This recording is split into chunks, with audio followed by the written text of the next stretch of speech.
Hi everyone, it's Anna here, the Unit Coordinator for the Planning for Career Success unit. I just wanted to give you some general feedback on the first assessment, which was the self-reflection essay, 500 words.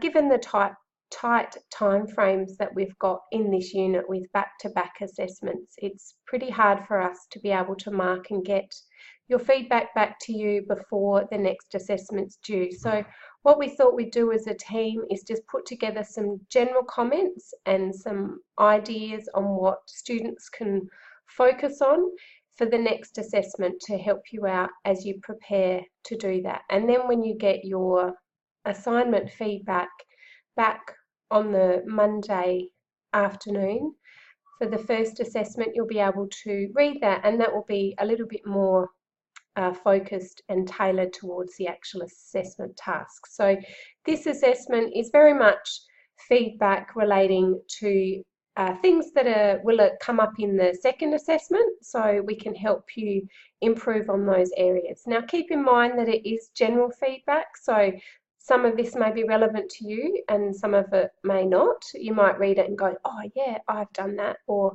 oh, well, that's something that I can focus on. So just take your time to have a read through it. I'm just going to talk through it as well. So we've got a bit of a audio presentation and just to give you a bit more information. But as always, if you've got any questions, please jump on your discussion boards and ask your ELA. Okay, so the first section of feedback that we looked at was the written communication. Now this is a marking criteria that's going to be included in all of your assessment tasks for this unit, so it's really helpful to get some feedback on it early. So some of the things we found was just making sure that you focus on one main idea in each paragraph. Okay, so in the collaborate session this week, we talked about using the Teal essay style paragraphing structure to give you some structure to your writing and also just give your paragraphs a nice flow. And it really helps with your written communication skills, and it also helps to communicate your ideas clearly. So what we found in this assessment is often students, particularly in the second part, was just a big chunk of text, and it didn't have any sort of separation between the ideas. So try to just keep one main idea in each paragraph. The other thing is to avoid using 1 or 2 sentence paragraphs, and people like to make a point by just having a 1 sentence paragraph. We see this quite often, and it just disrupts the flow and makes your writing a little bit disjointed. So try to avoid using really short paragraphs if you can. The other thing to be mindful of in any assignment you do at uni is the word limit. I know that they're tight in these assessments, and the reason for that is we're trying to get you to think about how you can express your ideas concisely. When you're applying for a job, that's exactly what you need to do. You need to be clear in your communication and very concise in the delivery of that. So it is set up that way, but it's certainly hard sometimes to stick with the word limit. So you often have to do quite a few drafts. So do your first one where you put together a lot of your information, and then you cut it back and then you cut it again, making sure you're including all the key parts. The other thing we noticed, and it is hard in a self-reflection because you are talking about yourself, but quite a bit of the language was quite casual and conversational. It's like sort of chatting to someone rather than reading an essay. So if you head back and what we talked about up here about having structured paragraphs, that can really help with moving away from that conversational style, and particularly for the second assessment, which is put together like a business report, it's very important that your language style is professional and moves away from that real conversational style. So moving on to the next topic, which is referencing, where there's always a lot of feedback around referencing, and often it's hard to provide the specific feedback in the comments in your assessments. So this is a good opportunity to have a bit of a chat. So the first thing is to use the Swinburne guides to help format your references, both in text and your reference list entries.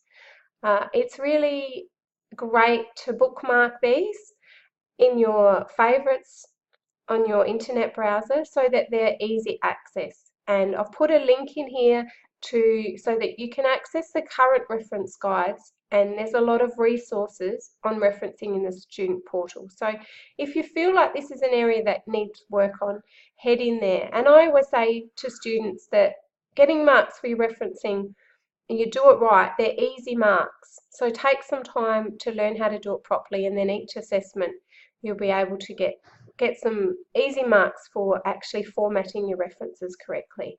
Now in this particular unit, it's quite unique because we have two different referencing styles that you're able to use. So that's the APA or the Harvard. It's really important that you identify which reference style you are using at the top of your reference list so that we're able to mark to that style. There were a few students that had a bit of a mixed bag, some APA, some Harvard, and it's really hard for us to be able to mark and to provide you feedback when we're not sure which one you're trying to work towards.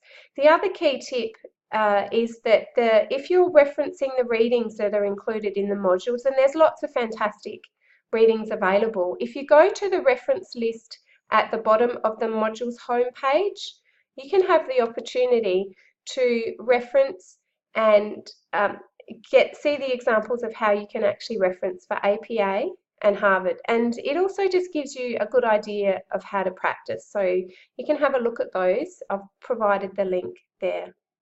We've also just given some really simple examples. There's a couple of ways you can include an in-text citation in your writing. So one is that it's a part of the sentence, and often that's at the start where the author will state something. And so this is the way in both styles that you format that. So it's the name and then it's the year afterwards.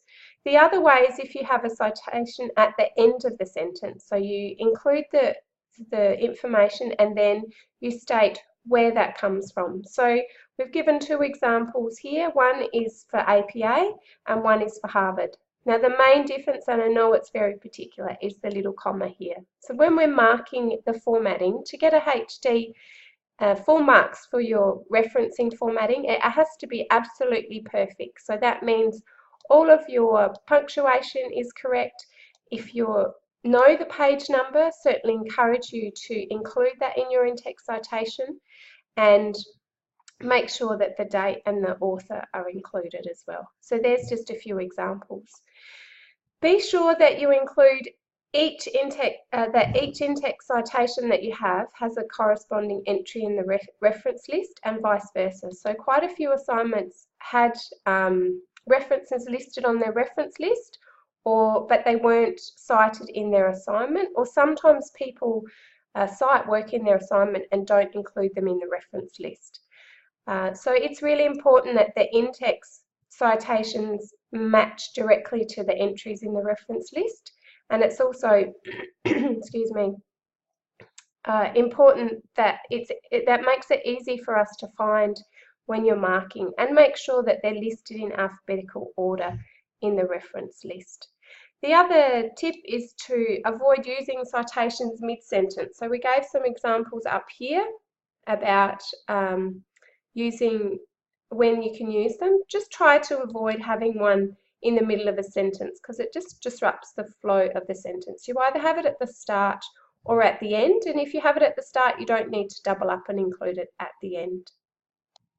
So the use of literature is a criteria that appears a lot in academic writing and assignments. So it's something that's really important to practice, and it also adds credibility to your writing and supports what you're saying. So some key feedback that we had in this area was just backing up all of your ideas with theory. There's a lot of content in the modules of this unit, so demonstrate to us that you've actually had a look at that and you've understood it and you're linking it back to some of your ideas. So the students that received high distinctions in this section are ones that really demonstrate an understanding of the theories that are presented in the learning materials, and they also undertook additional research on top of that. So when you're using the Teal essay styling for paragraphs, which we talked about above, this gets you to actually evaluate and explain your evidence. So you put your topic point, and then the EE of this is actually explanation of your evidence, and also using examples. Okay, and then obviously you're including your in-text referencing of the literature that you've used. So start to work with some of the theory in the learning materials and undertake additional research to bring in extra support for what you're saying. So when you're using literature, make sure that you try to use it and present it in your own words. So avoid using too many direct quotes. This helps to demonstrate that you actually understand what you're saying. So rather than quoting the research, try to put it into your own words and explain how that's relevant to the point that you're trying to make. The other way that you can do this is by using relevant examples and then link it to theory. So if you're using an example, that helps to demonstrate that you actually understand the concept and the theory that you're talking about. These are quite similar. So moving beyond a mere mention, often we find when students are using research and external sources, they'll just plonk them into the text or what they're saying in the hope that that's satisfactory. So when we're marking the use of literature criteria, we also look at effective use of literature. So we want you to go beyond just putting them in there and actually show some sort of depth of analysis when using these sources.